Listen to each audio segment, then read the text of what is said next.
Dan oke, mungkin sekarang kita bisa masuk ke sesi Q&A ya teman-teman. Mungkin teman-teman juga masih ingat nih bahwa ketika kalian melakukan registrasi webinar, teman-teman sudah menuliskan beberapa pertanyaan yang ingin ditanyakan ke pembicara kita hari ini. Nah, aku akan mengambil beberapa pertanyaan yang menurut jumlahnya paling banyak ditanyakan ya teman-teman. Oke, kita lihat aja dari pertanyaan pertama ya. Bagaimana cara agar bisa lebih percaya diri dalam berbicara bahasa Inggris? Dan bagaimana cara untuk mengatasi hambatan dalam belajar bahasa Inggris? Wah, ini pertanyaan menarik banget nih. Mungkin boleh dijawab dulu dari Pak Irfan. Silakan, Pak. Oke, boleh diulangi? Sorry, saya menjawab ini tadi. Gimana bisa diulangin, Marsha? Oh ya, nggak apa-apa, Pak. Jadi pertanyaannya bagaimana cara agar bisa lebih percaya diri dalam berbahasa Inggris gitu. Oke, baik. Terima kasih, Marsha. Okay, jadi tadi saya bilang kan ya, kalian harus punya, tadi saya bilang belajar bahasa itu tidak hanya individual, tapi juga sosial. Ya, itulah gunanya kenapa kita mempunyai komunitas atau social circle gitu ya. Kenapa begitu? Nanti ketika kalian belajar bahasa secara individual, secara mandiri, sendiri, tapi kalian tidak punya kesempatan untuk melakukan kesalahan, ya, sama seperti hal lainnya di dunia. Untuk bisa lebih bagus, kalian harus melakukan kesalahan. Ya, kalau kalian salah, kalian kan tahu salahnya di mana, karena orang lain akan merespons kalian, gitu ya. Itu ya. Nah, ketika when you are making mistakes and other people meremind kalian, kalian akan belajar dari kesalahan itu sehingga kalian akan lebih baik. Gitu. Itulah gunanya komunitas sosial. Tapi ketika kalian membuat komunitas sosial ini, bikinlah atau gabunglah dengan komunitas yang suportif sifatnya. Ya, jadi tidak menjatuhkan gitu ya. Kadang-kadang orang memberi kritikan saja tapi tidak masukan. There are differences between critics and feedback gitu ya. Kalau kritik saja kadang-kadang tidak datang dengan feedback, tapi kalau feedback itu biasanya mengandung kritik di dalamnya. Jadi masuklah ke dalam, bikinlah komunitas atau joinlah komunitas. Nah, dari situ kalian akan mendapatkan kesempatan untuk praktis. Nah, dari situlah kalian secara gradual kalian gaining confidence. Ya. Bahasa itu yang lucu adalah, bahasa adalah gini. Saya itu kalau mau ngomong dengan orang yang saya hormati, profesor saya itu took some time. Karena bahasa itu mempengaruhi sekali gitu loh. Perasaan kita mempengaruhi kita sekali ketika kita mau ngomong. Kadang-kadang kita sudah lancar banget nih ngomongnya nih. Ngomong udah lancar banget, sama teman lancar. Tapi giliran ngomong sama profesor kita atau orang yang kita hormati, kok tiba-tiba hilang gitu loh. Nah, itu menunjukkan bahwa secara emosional bahasa itu dipengaruhi oleh perasaan kita. Nah, supaya tambah pede, memang harus banyak practice. Practice makes perfect. Itu kalian sudah tahu sekali. Ya, memang masalahnya kadang-kadang kita malu gitu bikin kesalahan. Ya, jadi saya sih pikir jangan takut untuk salah. Practice more often, gitu ya. Salah hajar terus aja. Kalian akan dapat feedback, bisa jadi dapat kritik, tapi it doesn't really matter. Keep on practicing dalam komunitas yang supportive, ya, untuk mendukung kalian supaya kalian bisa grow kemampuan berbahasanya. Itu Marsha dari saya. Oke, ini menarik banget sih yang tadi saya dengar dari Bapak. Jangan takut salah ya Pak ya, karena dari salah itu kita bisa lebih belajar lagi, bisa akhirnya menyempurnakan gitu ya Pak ya. Yeah. Oke, kemudian kalau yang ini Pak, bagaimana cara mengatasi hambatan dalam belajar bahasa Inggris gimana nih Pak? Hambatan setiap orang akan berbeda ya. Tadi Kak Intan udah bilang, hambatannya akan berbeda untuk setiap orang gitu ya. Contohnya saya ini pemalu gitu ya. Jadi saya lebih nyaman untuk belajar bahasa dengan kelompok kecil. Kelompok kecil yang sudah saya nyaman gitu ya. I tend to be introvert gitulah. Ketika dulu sampai sekarang saya punya kecenderungan untuk introvert dan lebih nyaman bekerja dalam kelompok kecil gitu ya. Beberapa teman-teman mungkin berbeda, justru semakin besar semakin nyaman gitu. Tapi jadi teman-teman identifikasi saja kira-kira kendala saya apa sih dalam belajar. Ya, kalau kendala teman-teman adalah teman-teman pemalu, ya sudah cari kelompok kecil yang suportif, teman-teman yang sudah kenal 4-5 orang, belajar secara continuous ya. Cari komunitas itu. Nah, kalau kendala teman-teman adalah kemudian misalnya akses terhadap internet ya, carilah solusinya gitu. Misalnya I don't know, share apa namanya? Share internet connection atau apa dengan teman dan keluarga gitu. Ya tinggal identifikasinya aja. Kendalanya diidentifikasi, masalah saya adalah ini. Kemudian cari solusinya, diskusi dengan orang-orang terdekat ya. Ya, kalau kemudian masalahnya ada di diri kalian, ya silakan di consult with people who know you better, ya dari perspektif luar. Itu sih dari saya. Jadi yang penting buat saya adalah identifikasi kendala, kemudian cari solusi dari kendala itu, ya. Ya, apapun itu, kalau kalian punya teman-teman untuk bisa diskusikan, it will be easier to solve. Itu dari saya, Mas. Oke, berarti yang paling pertama itu untuk mengenali dulu ya Pak ya, hambatan apa yang ada dalam diri kita. Jangan-jangan nggak tahu masalahnya apa. Iya, berarti harus mengenal dulu, baru bisa dicari ya Pak ya solusinya ya. Betul. Oke, kalau dari Kak Intan nih, gimana nih Kak? Mungkin aku bacakan ulang aja ya Kak ya pertanyaannya. Bagaimana cara agar bisa lebih percaya diri dalam berbicara bahasa Inggris? Oke, dari itu dulu Kak. Oke, menurut saya practice makes perfect, and then language means of communication. Jadi language itu kan communication. Communication itu berarti komunikasi yang terjadi antara dua orang atau lebih. Nah, kalau begitu, karena itu communication, coba benar seperti kata Pak Irfan tadi, coba cari komunitas yang bisa encourage kita.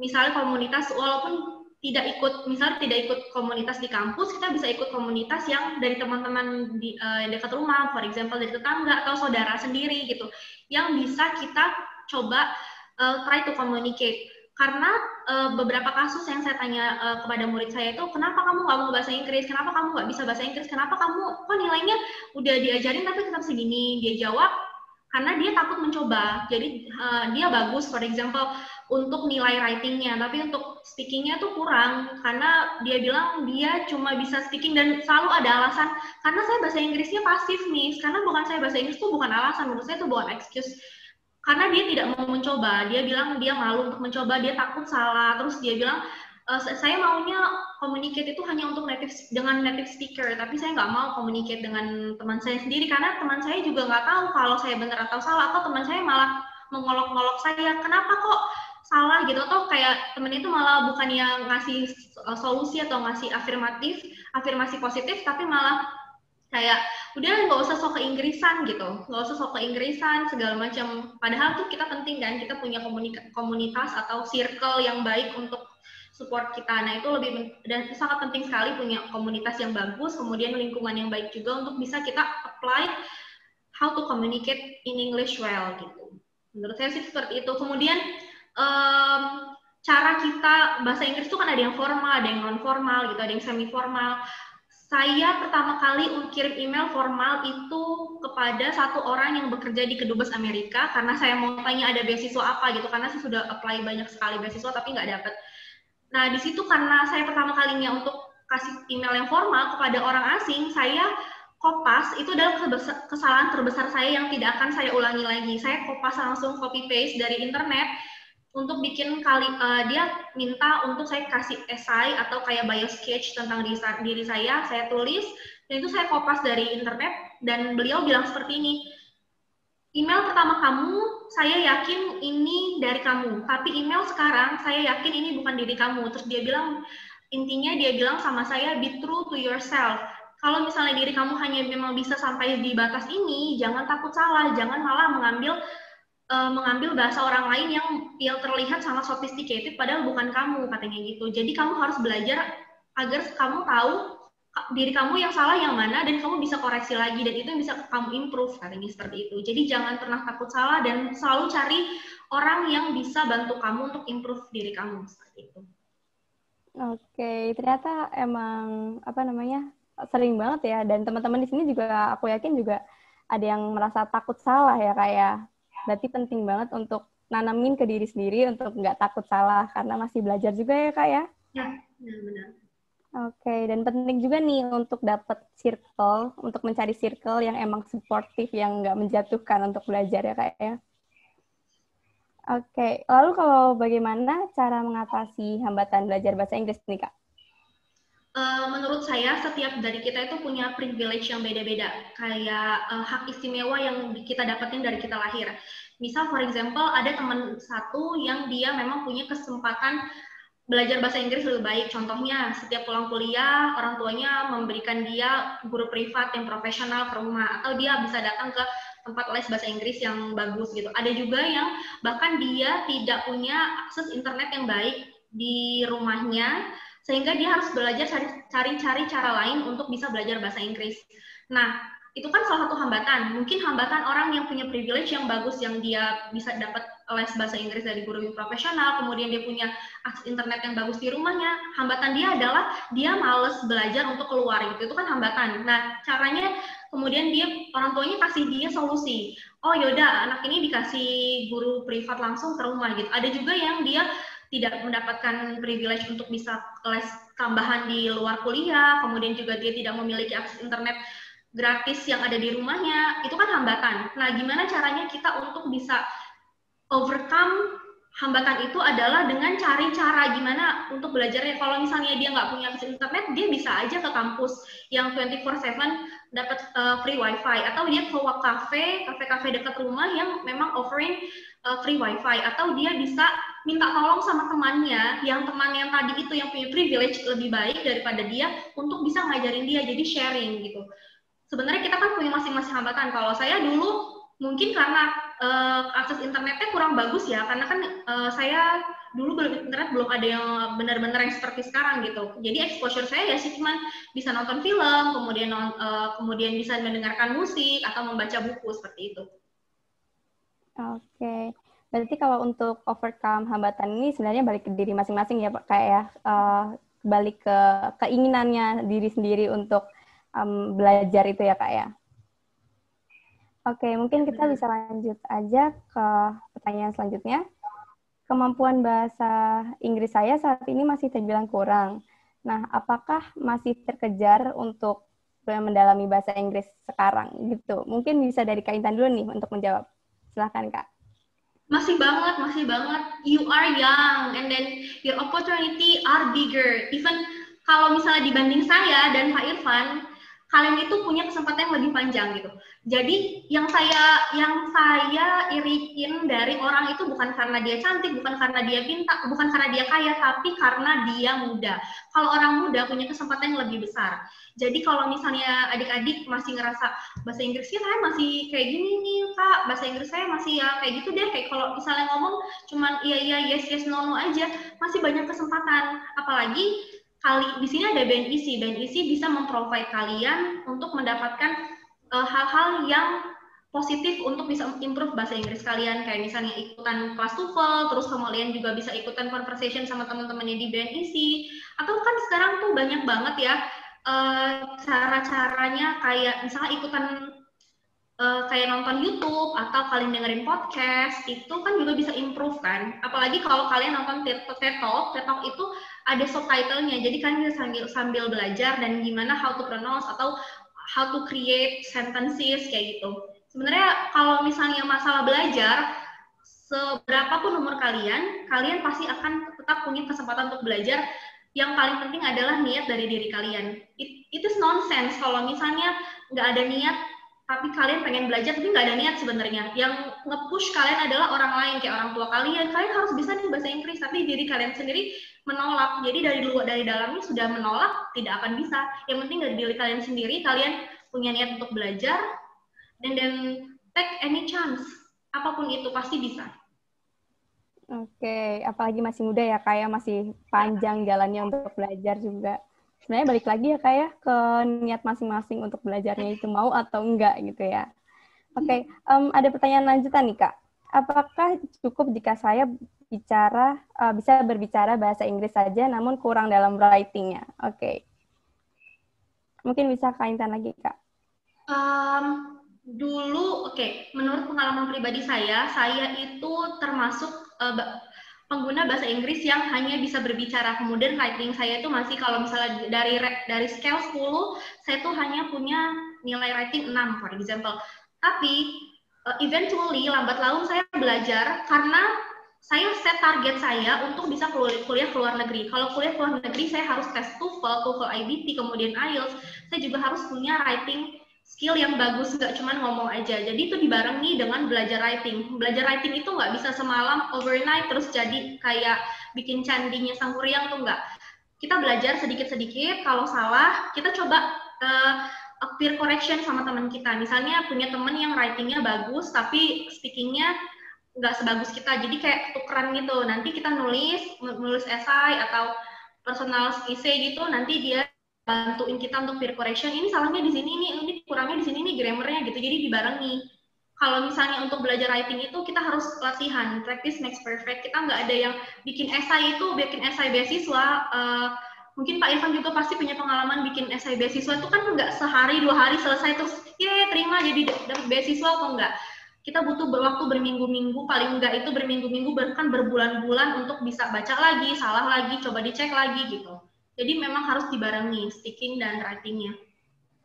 Oke, untuk melengkapi juga ya Kak ya, masa kalau misalnya kayak gitu kan setengah-setengah doang ya berarti ya kemampuannya. Oke, kalau kita balik lagi ke Pak Irfan nih. Nah, untuk pertanyaan Pak Irfan Pak, yang tadi kemampuan bahasa Inggris saya ini kan masih terbilang kurang, apakah masih terkejar? Nah, itu Pak pertanyaannya tadi. Ya, saya suka tadi. Ya, terima kasih. Tadi saya suka jawaban Kak Intan. Jadi dia nggak feel envious atau jealous sama orang yang ganteng, cantik, tapi sama orang yang muda. Karena yang muda, kata Kak Intan, itu punya banyak kesempatan ya. Setuju sekali ya. Jadi saya mau sekalian merefleksikan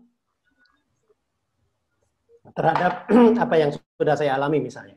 Jadi zaman saya itu internet belum seperti sekarang gitu ya. Zaman saya itu juga nulis skripsi itu benar-benar referensinya cuma buku. Gitu ya. Makanya saya sekarang iri sekali dengan kalian ini. Di samping kalian muda dan masih punya banyak kesempatan untuk improve, juga kalian itu referensinya banyak banget untuk belajar, media untuk belajar luar biasa. Jadi seharusnya kemampuan bahasa Inggris kalian itu jauh lebih sophisticated dari saya dan Kak Intan misalnya.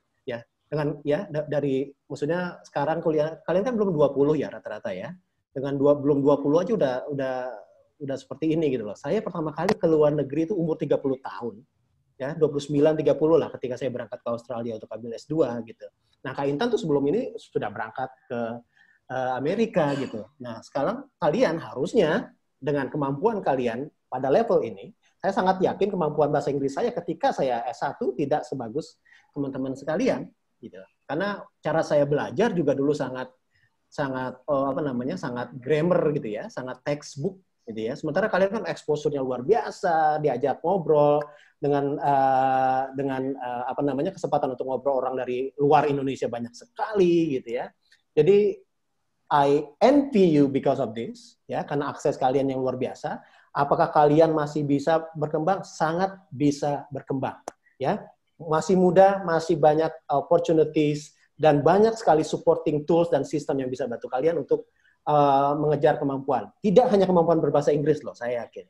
Ya, so you guys are surrounded by knowledge and knowledge sources. Jadi silakan dipakai. Itu sih dari saya.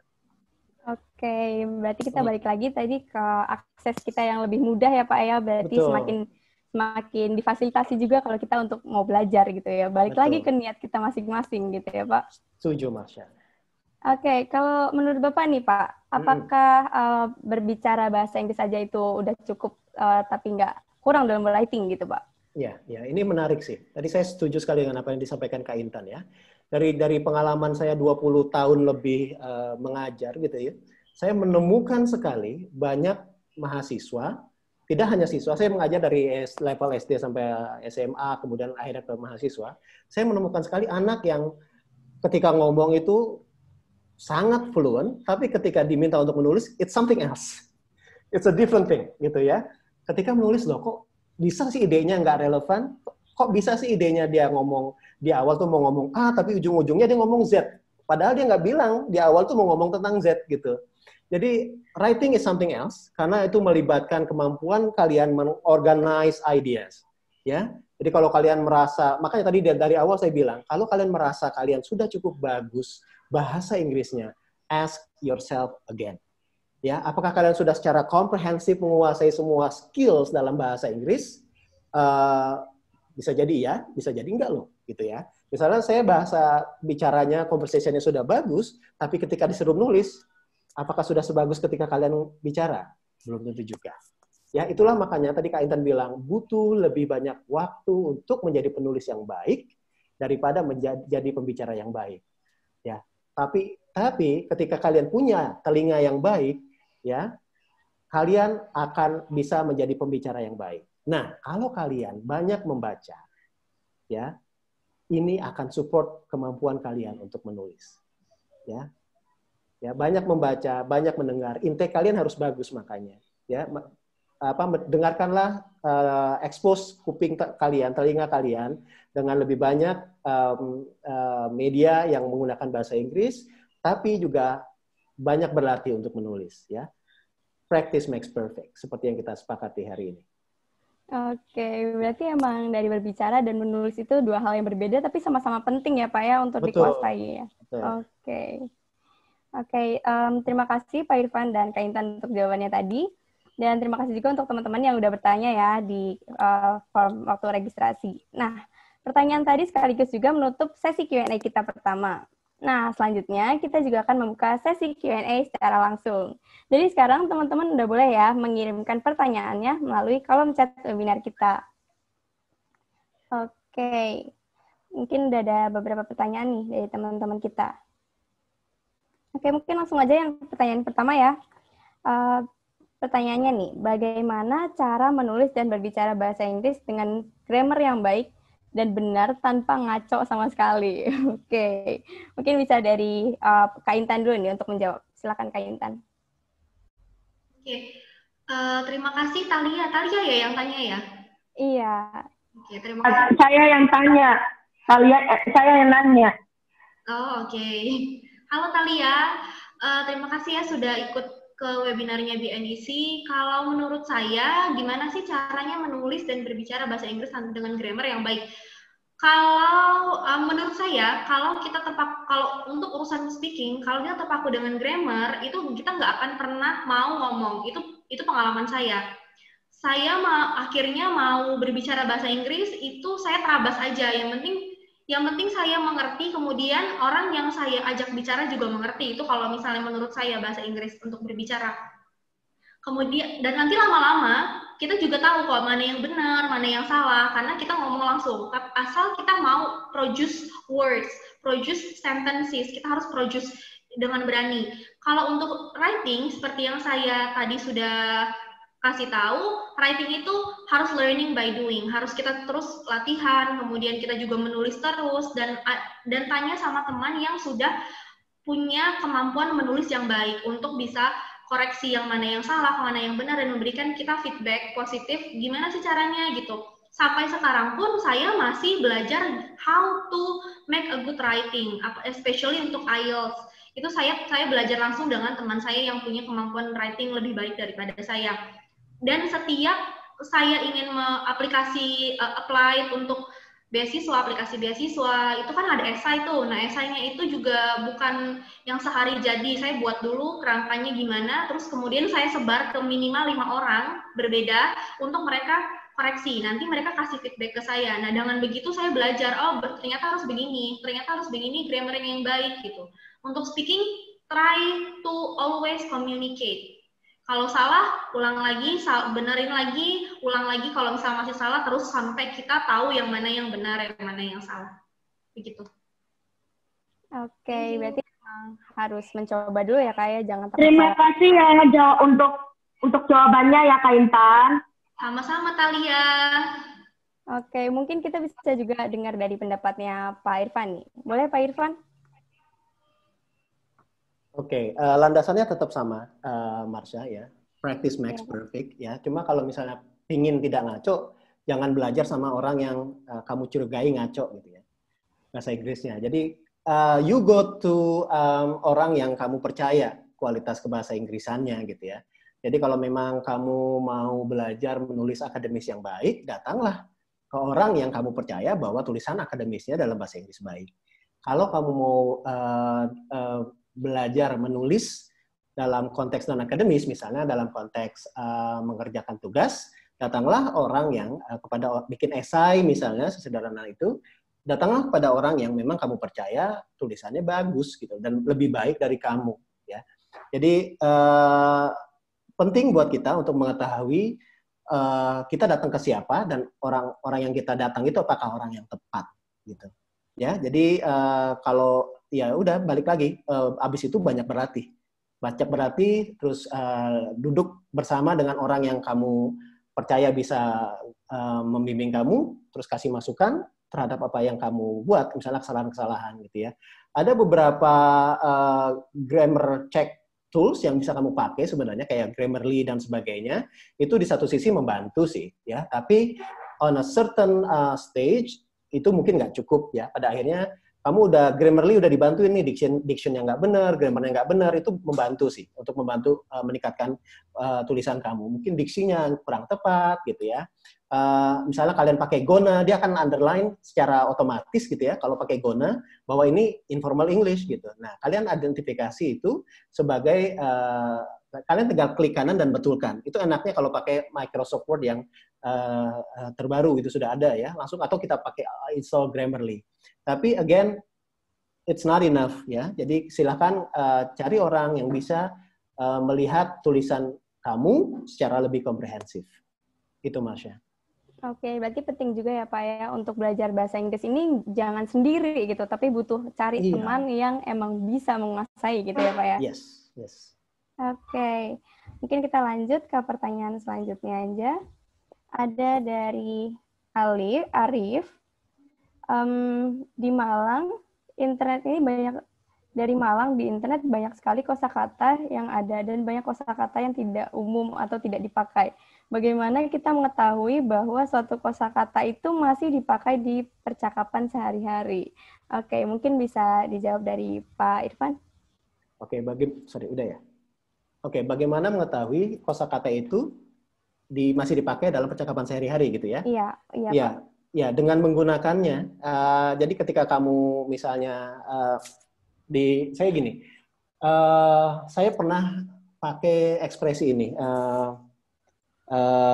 sebuah idiom ya, saya pakai sebentar, saya masih agak-agak lupa. Tapi kemudian saya mendapatkan respons seperti ini. Saya lupa, nanti kalau saya ingat idiomnya saya share ke teman-teman. Tapi saya mendapatkan respons seperti ini. Kamu dari tahun 80-an ya lahirnya. Oh, saya bilang, kenapa? Karena ekspresi itu tidak lagi dipakai di Amerika gitu ya. Oke, gitu.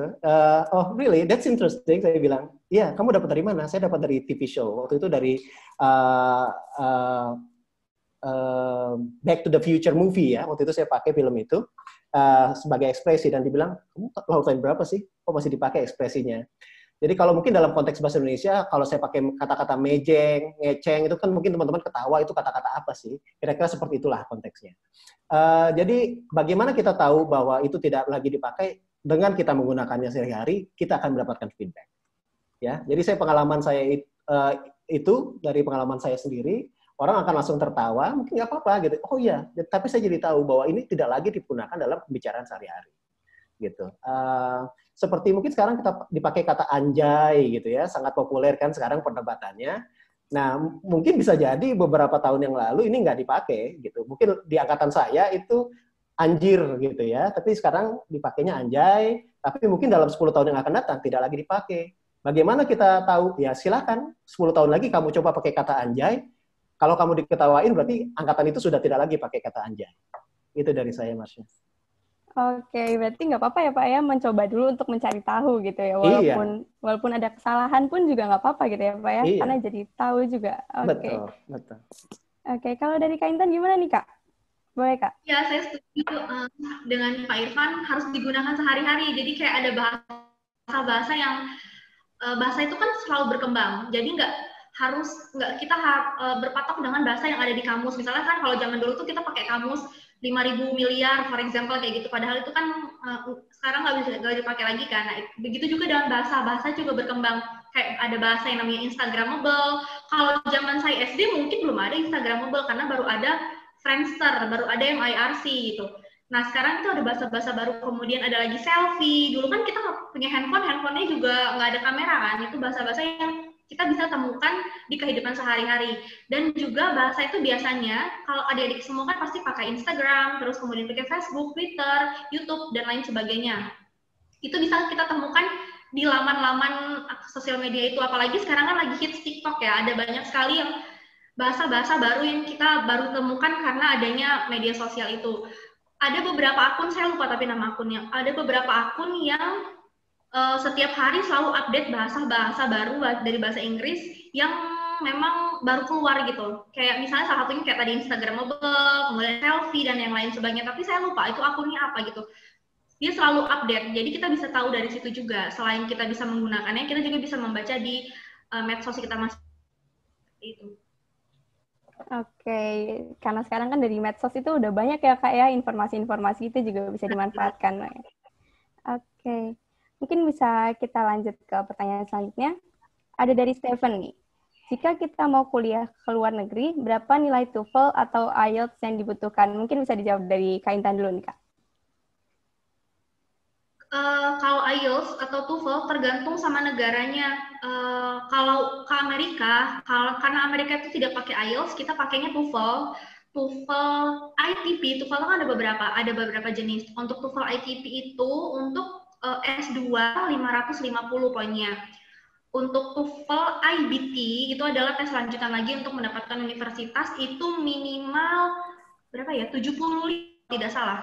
75 itu minimal. Kalau misalnya kalian mau dapat universitas yang baik, for example kayak Harvard, terus abis itu Columbia University, itu kita harus punya IBT yang lebih tinggi daripada si 75 ini. Misalnya for example at least kamu dapat 100 gitu. Terus ada juga kalau IELTS itu biasanya digunakan di negara-negara Eropa. For example di Inggris dia butuh untuk S2-nya minimal 6,5. Tapi jangan pas banget kalau mau ke sana karena saingan kita banyak. Kalau kita nggak punya nilai yang tinggi, jadi kita kayak rata-rata orang aja. Kita harus nilainya minimal. Kalau saya selalu targetin misalnya minimal dari requirement satu scholarship itu adalah 550. Saya targetin ke diri saya 575. Atau kalau dia butuhnya IELTS-nya 6,5, saya targetin ke diri saya 7. Jadi ketika saya dapat 6,5 ya sudah, karena 6,5 saya kan sudah minimal gitu. Yang penting kita targetinnya lebih tinggi. Tergantung sama negara dan beasiswanya. Ada juga beasiswa Amerika, namanya itu saya lupa apa ya, CCIP kalau tidak salah. Itu hanya butuh 500. Ada juga beasiswa dari Amerika juga, dia hanya butuh nilai TOEFL ITP 450. Jadi tergantung sama beasiswanya apa dan mau kemana. Oke, berarti untuk tahu nilai berapa yang dibutuhin, sebenarnya balik lagi ke target kita masing-masing ya Kak ya?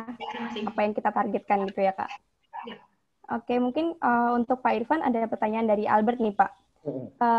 Kenapa perusahaan percaya bahwa jika pegawainya memahami bahasa Inggris itu dapat meningkatkan kinerja perusahaan nih Pak? Ya, Oke, menarik. silakan Pak. Pertanyaannya bagus banget Albert. Ya, jadi yang bisa saya sampaikan ini, ketika orang mempunyai kemampuan berbahasa Inggris, ya, yang pertama satu itu menjawab kebutuhan perusahaan ya. Misalnya kamu bekerja di perusahaan yang melibatkan ekspor import gitu ya. Dan semuanya media komunikasi, dokumen-dokumen tertulis dalam bahasa Inggris, itu tentu saja akan membantu performance dari si perusahaan, gitu ya. Jadi kalau memang semuanya sudah tertulis dalam bahasa Inggris, first it helps, ya, it helps the company, ya. So, terutama kalau company-nya itu punya hubungan langsung dengan dunia luar, ya, dengan foreign countries, gitu ya. Itu membantu sekali. Bahkan ketika satu perusahaan di Indonesia itu mempunyai hubungan dengan negara yang tidak menggunakan bahasa Inggris, misalnya dengan Thailand misalnya perusahaan A di Indonesia mempunyai hubungan dagang dengan perusahaan C di Thailand. Dua-duanya kalau mereka tidak mempunyai bahasa Inggris, kan kita juga nggak bisa bahasa Thai, dan mereka juga nggak bisa pakai bahasa Indonesia. Maka yang dipakai adalah kemudian bahasa Inggris. Jadi bahasa Inggris sebagai lingua franca. Bahasa Inggris adalah sebagai bahasa yang digunakan dan disepakati sebagai bahasa internasional atau bahasa tengah dalam hal ini. Ya, jadi itu. Ya, pertama kebutuhan perusahaan. Ya, kalau tadi saya ulangi lagi, kalau perusahaan yang memang menggunakan bahasa Inggris jelas menjawab kebutuhan mereka. Kalau misalnya hubungannya dengan perusahaan yang tidak menggunakan bahasa Inggris itu menjadi bahasa penjembatan komunikasi gitu ya. Itu yang pertama. Yang kedua, ketika seseorang menguasai bahasa asing, ya ini menurut penelitian, ya kita menemukan bahwa orang tersebut akan lebih mempunyai Pertama, pemahaman budaya yang lebih baik terhadap budaya orang lain. Ya, karena kita terekspos kan dengan budaya orang lain. Kalau kita belajar bahasa Inggris, kita terekspos nih orang Inggris nih, ya. Kalau cara salamannya seperti apa, ya, cara menutup pembicaraan seperti apa. Kalau orang Amerika, apakah suka basa-basi? Kalau orang Inggris Raya, bagaimana cara basa-basinya? Semua itu, kalau kalian bisa memahami bahasa Inggris dan menggunakan bahasa Inggris sebagai pengetahuan budaya, itu membantu banget gitu loh. Jadi komunikasi akan lebih baik kalau kita perusahaan akan diuntungkan kalau kalian mempunyai pengetahuan Inggris karena kalian juga mengetahui budaya orang lain lebih baik gitu ya. Jadi hard skills kalian, kemampuan kalian menggunakan bahasa itu sudah membantu, pengetahuan kalian terhadap budaya asing karena kalian menguasai bahasa Inggris juga jadi additional benefit buat perusahaan. Itu sih Albert. Ada benefit-benefit yang lain yang bisa saya sampaikan gitu. Tapi sementara itu dulu. Oke. Menarik banget nih Pak yang tadi berarti bahasa Inggris ini sebagai jembatan komunikasi ya Pak ya. Dan itu sangat bermanfaat banget untuk perusahaan juga ya Pak ya. Oke. Kemudian untuk Kak Intan juga ada pertanyaan nih Kak. Dari Naskia. Kak mau tanya, cara supaya kita bisa cepat menghafal idioms itu gimana ya? Karena kata-kata yang ada di dalam kamus idioms itu lumayan sulit gitu, Kak. Oke, silakan, Kak. Oke, kalau pengalaman saya menghafal idioms itu dengan menggunakannya, seperti tadi pertanyaan hampir sama ya, kita pakai gimana sih caranya biar kita bisa hafal kosakata idioms. Kalau saya dulu kuliah tidak ada mata kuliah yang khusus banget untuk belajar tentang idioms. Tapi kalau sekarang saya lihat murid-murid SMA pun sudah belajar idioms ya. Dan saya lihat gimana cara gurunya untuk bisa sukses mentransfer itu gimana cara anak muridnya bisa hafal idioms adalah dengan bikin soal atau diaplikasikan langsung di kehidupan sehari-harinya. Itu kalau menurut saya seperti itu. Saya juga kalau belajar idiom seperti itu. Saya coba seperti ada beberapa idioms yang saya belajar sendiri itu dari buku Harry Potter. Kayak apa ya? Saya lupa lagi. Ada beberapa idioms yang saya belajar itu karena saya gunakan berulang kali. Jadi saya ingat bahasanya walaupun bahasanya sulit. Kalau dipisah-pisahkan sulit, tapi karena saya sering gunakan, kemudian saya hafal, itu akhirnya saya mengerti. Itu saya belajarnya dari beberapa buku, dan saya gunakan lagi. Begitu caranya. Tadi siapa yang nanya ya? Dari Naskia, Kak. Oke, begitu ya Naskia. Kalau ada yang belum jelas, bisa ditanya lagi. Oke, mungkin bisa membantu ya untuk Naskia. Dan kemudian ada dari Renaldi juga nih, bertanya untuk Kak Intan juga. Bagaimana menulis esai yang baik dalam bahasa Inggris sehingga dapat dilirik oleh tim yang menyeleksinya? Oke, Kak. Silakan, Kak. Oke, terima kasih Renaldi. Saya tuh senang kalau ada yang nanya gimana Kak cara buat esai yang baik, karena kebetulan saya juga salah satu yang volunteer untuk beasiswanya Fulbright. Jadi kalau Fulbright itu ada beberapa tahap esai, nanti ketika esai terakhir untuk dikirim ke IIE, itu ada mentorship. Nah, saya salah satu mentornya. Jadi saya senang sekali kalau ada topik tentang esai. Jadi menurut saya esai itu, beasiswa itu adalah seperti kontrak bisnis. If you are getting something gitu, kalau kamu mendapatkan sesuatu, kamu juga harus memberikan sesuatu. Apa sih yang kamu berikan gitu? Nah, gimana caranya biar esai kita bisa dilirik sama si pemberi beasiswa? Yang pertama, di situ adalah ajang kita untuk menjual diri dalam tanda petik. Maksudnya menjual apa yang kita punya. For example, kamu punya educational background yang seperti apa, kemudian punya leadership background yang seperti apa, di situ kamu bisa demonstrate semuanya. Dan yang paling penting adalah cari tahu mau si beasiswa itu, karena semua beasiswa itu beda. For example, saya dapat beasiswa Fulbright, terus kemudian Pak Irfan dapat beasiswa dari Australia, itu pasti beasiswa si pemberi beasiswa itu mempunyai kriteria yang beda-beda. Ada yang maunya nanti sekembalinya si orang yang dapat beasiswa ini harus bisa kembali ke Indonesia, terus bisa juga melakukan hubungan bilateral antara Indonesia dan Amerika, for example gitu. Jadi kita harus cari tahu dulu gimana kriteria si beasiswa, baru kita bisa membuat esai yang pas atau suitable dengan si pemberi beasiswa. Terus kita lihat nih, kalau beasiswa itu kan esainya ada objectionnya. Objectionnya apa? For example, di situ kalau beasiswa itu pada umumnya cuma ngomongin ceritakan tentang diri kalian, kemudian kenapa kalian memilih beasiswa ini, dan visi misi kalian ke depannya bagaimana yang relate dengan beasiswa yang diberikan gitu. Kalian harus tahu gitu. Kalian ini misalnya kalau misalnya kalian mau dapat beasiswa Fulbright nih, Fulbright itu kan beasiswa ke Amerika. Kalian harus tahu background kalian itu dari misalnya kuliahnya ekonomi. Kemudian nanti kalian mau ambil jurusan apa di sana, kenapa kalian ngambil jurusan itu? Mungkin kalian sekarang bekerja di perusahaan asing yang berada di sektor ekonomi, for example, atau kalian bekerja di bank.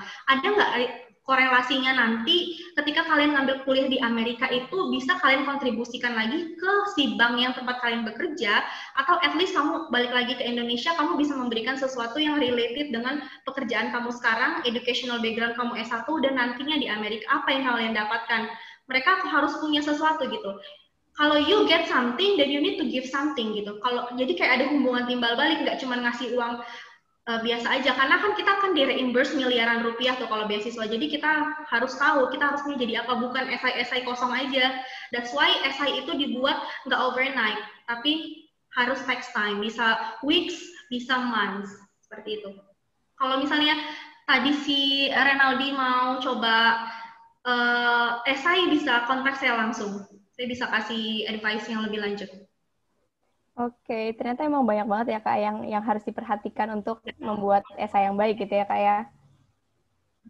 Oke, mungkin kita juga bisa dengar pendapatnya dari Pak Irfan nih. Gimana nih Pak untuk menulis esai yang baik dalam bahasa Inggris? Silakan Pak. Ya, tadi kaitannya langsung untuk mendapatkan beasiswa tertentu ya.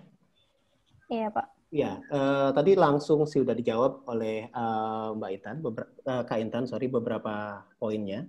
Kebetulan saya juga itu udah 2 kali ini mendapatkan kesempatan menjadi dewan seleksi untuk beasiswa ke Amerika ya. Jadi 2 kali, tapi sayangnya saya belum nemuin nama anak-anak dari BINUS nih. Nggak tahu kenapa ya. Jadi saya kemarin itu menyeleksi untuk pemberangkatan tahun depan, 2021, untuk ke Amerika, ya, untuk mengambil S2 di Amerika. Nah, saya baca beberapa esainya. Jadi tadi sudah disinggung sama Kak Intan itu ya. Ketika kami menyeleksi, kami menemukan banyak yang tidak sesuai dengan visi dan misi dari Fulbright gitu. Jadi Fulbright kan semangatnya untuk kemudian menguatkan hubungan antara Indonesia dan Amerika. Sehingga jadi jangan bilang kalau saya dapat beasiswa ini, saya akan stay di Amerika, itu udah big no-no ya. Jadi big no, jadi jangan sampaikan itu. Jadi katakanlah atau sampaikanlah bahwa kalian akan mendapatkan beasiswa ini, setelah itu kontribusi saya terhadap bangsa dan negara Republik Indonesia apa gitu ya. Jadi saya nggak tahu kenapa, mungkin teman-teman belum terinformasi dengan baik perihal beasiswa ke Amerika. Silakan kunjungi Aminef websitenya. Di situ nanti teman-teman bisa tahu apa yang requirement-nya yang butuh teman-teman lakukan. Dan ada juga contoh-contoh esai yang teman-teman bisa kemudian pelajari, dan kemudian ikuti aja dulu. Cara belajarnya ikuti, oh pattern-nya ini, ada introduction-nya ini, itu silakan diikuti aja pattern-nya. Dan itu namanya personal statement ya. Kalian itu ketika dibuat, ya, kenapa kalian mau apply beasiswa ini, itu kita ingin tahu. Kalau kalian sudah oke, menurut kalian oke, konsultasikan dengan teman-teman yang sudah pengalaman. Kak Intan ini salah satu contoh pernah punya pengalaman gitu ya. Saya bisa bantu juga nanti. Nah, basically pahami tujuan, objektif dari si pemberi beasiswa dan disesuaikan dengan personal objektif kalian. Jadi kalau objektifnya dia A, kalian kalau berusahalah ke arah A. Jangan kalian kemudian berbeda arahnya. Tapi di samping itu bahasa Inggris kalian juga udah harus bagus ya. Gitu ya. Jadi next time untuk next year saya berharap ada aplikasi dari BINUS untuk Amerika. Oke, mungkin boleh nih teman-teman ya sebagai inspirasi. Ya. Oke, terima kasih Pak Irfan dan Kak Intan. Mungkin kita ke pertanyaan selanjutnya ya. Ada dari Nicholas nih. Saya ingin bertanya, kurikulum di BINUS itu kan banyak yang dasarnya Inggris semua, dan di kelas juga ada matkul Inggris. Apakah itu bakal cukup untuk bisnis ke depannya? Makasih. Oke, mungkin bisa dijawab dari Pak Irfan dulu deh, Pak. Oke, boleh diklarifikasi bisnis ke depan tuh apa maksudnya ya, Marsha? Oke, Nicholas, mungkin bisa di komen ya apa klarifikasi boleh? bisnisnya ini apa maksudnya? Boleh Nick, silakan Nick. Halo, Nicholas. Masih mute kayaknya. Bisnis ke depan aja. Oke. Oke. Kayak berhubungan. Oke, bentar saya lihat dulu. Kayak berhubungan. Oke, jadi begini aja. Mungkin maksudnya ini, kalau correct me if I'm wrong ya, Nick ya. Jadi maksudnya Nicholas bertanya adalah, apakah pembelajaran bahasa Inggris di BINUS itu akan membantu Nicholas ke depan, gitu ya? Oke, betul. Terima kasih Nicholas. Saya dibetulkan. Oke, jadi Nick, sebagai seorang pembelajar, saya sih merasa apapun yang saya dapatkan di bangku sekolah atau di bangku kuliah, saya merasa tidak pernah cukup. Ya, saya terus mencari, gitu ya. Jadi harusnya semangat Nick juga seperti itu, ya.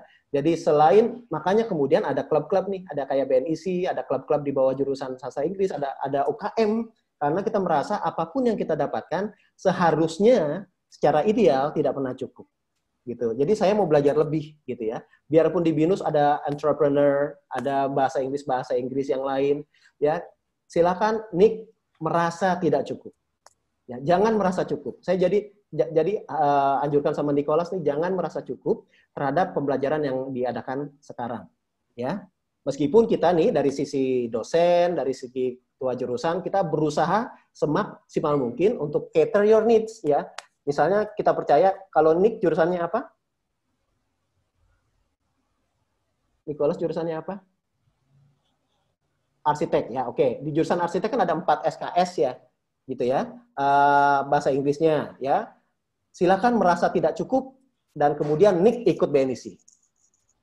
Silakan merasa tidak cukup kemudian ikut kegiatan-kegiatan yang lain ya. Jadi harus selalu saya suggest silakan merasa tidak cukup. Tapi dari sisi ketua jurusan, dari sisi dosen di BINUS, kita merasa 4 SKS ya, mudah-mudahan bisa membantu teman-teman. Itu karena yang kita kasih adalah foundations. Ya, mudah-mudahan dari situ teman-teman kemudian tahu dari mana harus bisa mengembangkan diri. Itu ya Nick kalau dari saya. Sama-sama Nicholas. Berarti emang kalau untuk belajar itu jangan merasa puas gitu ya Pak ya dalam satu pembelajaran aja gitu. Mending cari lagi gitu ya Pak ya. Setuju Marsha. Oke, mungkin ada yang mau bertanya lagi? Itu ada dari Wisnu. Oke, ini ada dari Wisnu ya. Dari Wisnu, halo selamat siang. Saya ingin bertanya bagaimana cara untuk meningkatkan kepekaan dalam mendengarkan orang yang berbahasa Inggris dengan aksen yang berbeda. Misalnya terkadang ada aksen yang berbicara cepat dan sulit untuk dipahami. Gitu. Oke, mungkin boleh dari Kak Intan dulu Kak untuk menjawab. Oke, karena saya pengalaman belajar bahasa Inggris Amerika di sini, kemudian saya harus dengar percakapan dari berbagai macam jenis orang, karena kebetulan saya ikut salah satu organisasi. Kalau kalian tahu, ada kan yang namanya AIESEC ya, ada yang pernah dengar? Jadi dia kayak the world's organization gitu untuk anak-anak muda. Nah, di situ ada banyak sekali orang-orang yang bukan dari negara yang memang menggunakan bahasa Inggris sebagai bahasa pertamanya, seperti misalnya dari Asia kayak misalnya Vietnam, kemudian Thailand gitu. Itu kan bahasa aksennya juga beda. Kalau saya itu pertama kali memang agak shock karena kita nggak ngerti ini dia ngomong apa sih gitu. Apalagi kalau ketemu sama teman saya yang orang Filipina, semua yang bentuknya O itu dibacanya bener-bener O gitu. Jadi kayak kita mendengar orang yang kok bahasanya aneh banget gitu. Nah, how to solve itu adalah to get used to gitu. Harus membiasakan kuping kita mendengar bahasa-bahasa seperti itu. Karena nggak cuman di dunia nyata terus kita ketemu sama orang yang aksennya beda terus kita nggak ngerti, tapi juga ini juga dibutuhkan ketika listening IELTS. Listening IELTS itu ada beberapa jenis bahasa Inggris yang si speakernya coba di dialognya atau di monolognya gitu. Jadi menurut saya itu harus get used to. Apalagi kalau misalnya kalian memang setiap harinya punya teman sekamar yang dari luar negeri, yang misalnya dari Jepang yang bahasa Inggrisnya masih Jepang tapi aksennya bahasa Inggris tapi aksennya Jepang gitu. Jadi kayak harus get used to dengan lingkungannya, terutama dengan si teman sekamarnya itu. Kalau menurut saya seperti itu. Mungkin Pak Irfan bisa nambahin yang lebih banyak lagi. Oke, terima kasih Kak Intan. Dan sekarang mungkin kita dengar nih dari Pak Irfan. Boleh Pak? Oke, ini pertanyaan dari ini tadi ya, dari Wisnu ya. Iya Pak. Oke, menarik sih ya, memang tadi Kak Inta tuh menyebutkan satu negara kayak Jepang, ya, Korea gitu ya. Jadi teman-teman ini saya butuh sampaikan ini karena orang Indonesia itu banyak sekali dibilang oleh native speakers of English sebagai salah satu dari negara atau bangsa yang kalau ngomong Inggrisnya itu paling jelas, paling mudah mereka pahami kalau pakai aksen kita gitu ya. Tapi again, saya selalu melihat aksen itu sebagai sesuatu yang seksi gitu ya. Jadi kalau ada orang Rusia ngomong Inggris dengan aksen Rusia, menurut saya itu unik gitu loh, dan menyenangkan ketika mereka ngomong. Dan dari situ saya belajar. Nah, mungkin dari kita adalah bagaimana kita membiasakannya saja gitu ya. Saya ketika ke Australia itu juga kaget juga ketika di kampus enak ngomongnya, orang kan karena terdidik semuanya, mereka bahasa Inggrisnya itu bahasa textbook gitu ya, bahasa sehari-hari. Tapi ketika saya ke pasar, belanja, itu beda sekali gitu loh, bahasa Inggrisnya, aksennya, dan sebagainya. Tapi dari situ saya belajar banyak. Begitupun ketika saya di Amerika, orang belajar pakai bahasa Inggrisnya standar, karena akademisi sekali. Tapi ketika saya ke pasar, naik bis, they use everyday language. Tapi itu kesempatan buat saya belajar. Nah, again, memang harus terbiasa, ya, terutama kalau kita sama-sama bukan pengguna bahasa Inggris sebagai L1, sebagai bahasa Inggris asli, kita kemudian saling membiasakan diri dengan aksen-aksen yang dipakai gitu ya. Tapi overall dengan exposure kalian nih, banyak teman-teman yang dari mana-mana, ya saya yakin teman-teman Instagram kalian juga berasal dari seluruh dunia, gunakan kesempatan ini untuk kemudian saling berinteraksi gitu sama teman-teman gitu ya. Ada banyak sekali saya lihat di YouTube itu aksen-aksen, terutama ada orang yang mau menggunakan aksen-aksen dan misalnya Inggris, aksen Filipino tadi kayak Intan bilang, aksen dari Jepang, itu menyenangkan sih untuk belajar itu. Tapi kalau kalian kemudian menjadikannya sebagai excuse untuk saya nggak mau, aksen saya kok sangat Jawa, sangat Sunda, sangat Betawi, jangan jadikan itu sebagai excuse, karena mereka paham sekali ketika kalian bicara bahasa Inggris dengan baik gitu. Oke, berarti mau nambahin boleh nggak, Marsha? Oh, boleh banget Kak, silakan Kak. Jadi bukan cuma beda negara yang beda aksen, tapi juga di Amerika juga mereka punya aksen yang berbeda-beda. Kayak misalnya tuh di Amerika tuh kan ada yang namanya Midwest, kemudian Southwest, Southwest lagi, Midwest, East Coast sama West Coast, sorry. Kalau saya sama Pak Irfan kemudian kebetulan ada di Midwest ya Pak ya, bener ya Pak ya, di Ohio juga Midwest ya Pak. Nah, Midwest itu merupakan salah satu bagian negara di Amerika yang punya aksen bahasa Inggris yang paling bagus dibanding tempat-tempat kayak East Coast, West Coast. East Coast tuh ada New York, kemudian kalau West Coast tuh ada California dan lain sebagainya. Pun kalau kita di sana, kita juga masih agak sedikit aneh, karena ketika kita lagi di Illinois, for example, saya di Illinois, itu bahasa Inggrisnya yang benar-benar yang bagus gitu, kita bisa mencerna dengan baik, orang-orangnya juga bahasa Inggrisnya lumayan bagus, tapi ketika kita traveling, for example, ke Texas, itu bahasa Inggrisnya beda banget, aksennya beda banget. Kemudian kalau kita misalnya pergi ke New York, kalau kalian lihat rapper-rapper yang ada di film, itu ada di New York, ada di daerah-daerah namanya Bronx, itu ada namanya aksennya Bronx. Dan intinya di sini saya mau bilang, bahkan di Amerika pun yang pakai bahasa Inggris, mereka punya banyak sekali aksennya dari satu bagian negara ke negara lainnya. Apalagi kalau misalnya negara-negara lain kayak misalnya di Philippines, kemudian Korea, kemudian ada lagi Jepang gitu. Jadi ya you need to get used to dengan aksen itu. Kayak uniting diversity gitu kan. Memang ada banyak aksen, tapi kan intinya cuma satu, dan you need to get used to with your surrounding. Gitu. Thank you. Oke, menarik banget ya berarti jawabannya dari Kak Intan dan Pak Irfan tadi. Oke, terima kasih Pak Irfan dan Kak Intan atas jawaban-jawabannya tadi. Semoga bisa membantu ya untuk teman-teman di rumah. Dan ternyata juga peserta webinar kita hari ini lumayan antusias nih ya untuk bertanya. Namun sayangnya kita sudah berada di penghujung acara webinar kita nih. Mungkin sebelum mengakhiri acara webinar kita hari ini, boleh Pak Irfan dan Kak Intan untuk menyampaikan kata-kata penutup serta motivasinya nih untuk teman-teman di rumah. Mungkin bisa dimulai dari Pak Irfan dulu untuk menyampaikan kata-katanya. Oke. Silakan Pak. Ya, terima kasih Marsha. Jadi teman-teman, begini, saya mulai dari mana ya?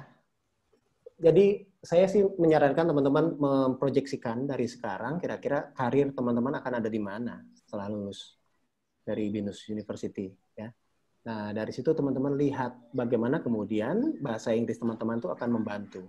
Ada di mana sih bahasa Inggris teman-teman itu untuk membantu kemudian shaping your career in the future gitu. Kalau teman-teman menargetkan memang bekerjanya adalah di konteks internasional atau di negara lain, ya, tentu saja Inggris akan menjadi modal utama teman-teman sekalian untuk bisa lebih perform gitu ya. Tapi kalau seandainya pun teman-teman ingin bekerja di Indonesia, tapi konteksnya multinational company, bahasa Inggris tetap ada di situ gitu ya. Jadi again, di dunia yang semakin kompetitif ini, kalau teman-teman punya kemampuan bahasa Inggris, it's a must ya, menurut saya ya. It's a must. This is not something that you can avoid ya. Bukan sesuatu yang teman-teman bisa hindari ya. This is something that you need to embrace, kemampuan bahasa Inggris. Bukan dihindari, bukan masanya lagi. Kalau zaman saya, teman-teman saya banyak yang menghindari atau bolos dari kelas bahasa Inggris karena gurunya killer atau nggak sanggup dan sebagainya. This is not the time for you to do that. Ya, akan ketinggalan kalau teman-teman tidak atau memilih untuk tidak embrace bahasa Inggris. Itu dari saya, Marsha. Oke, terima kasih untuk kata-kata motivasinya nih Pak Irfan. Teman-teman bisa dicatat ya, atau diingat-ingat juga kata-kata dari Pak Irfan tadi. Nah, kemudian untuk Kak Intan, boleh ya Kak untuk menyampaikan kata-kata penutup atau motivasinya nih untuk teman-teman di rumah. Baik, thank you Marsha. Kalau saya ingin mengulang lagi ya, jangan pernah membatasi diri untuk belajar. Jadi setiap orang punya privilege-nya masing-masing, ada yang punya privilege-nya bagus, ada yang kurang bagus. Jangan pernah jadiin privilege kalian atau kekurangan kalian itu menjadi hambatan kalian untuk belajar. Apapun itu, contohnya gini, kalau misal pun kalian nggak punya buku, kalian masih bisa nulis, minta kertas sama teman kalian, contohnya gitu. Atau kalau kalian nggak punya internet di rumah, kalian masih bisa ke kampus, kalian bisa juga ke kafe untuk mendapatkan internet yang bagus. Kalau kalian nggak bisa dapat guru bahasa Inggris untuk ngajarin kalian masih punya teman kalian masih punya media sosial bisa ngajarin kalian, atau bisa juga cari aplikasi yang bisa ngajarin kalian langsung bahasa Inggris gitu. Jadi apapun itu, jangan pernah membatasi diri kalian. Yang menjadi batas kalian adalah langit. Jadi bukan kekurangan kalian. Saya ada satu quotes yang saya suka banget dari Michelle Obama. Kebetulan beliau adalah salah satu role model saya di bukunya Becoming. Dia bilang gini, your high and low story is your power. Jadi cerita diri kalian yang ketika kalian kekurangan, ketika kalian berada di tempat yang tinggi, itu adalah kekuatan kalian untuk bisa terus maju. Jadi no matter what, ya you have to chase your dream. Thank you. Wow, menarik banget nih. Terima kasih ya Kak Intan untuk kata-kata motivasinya.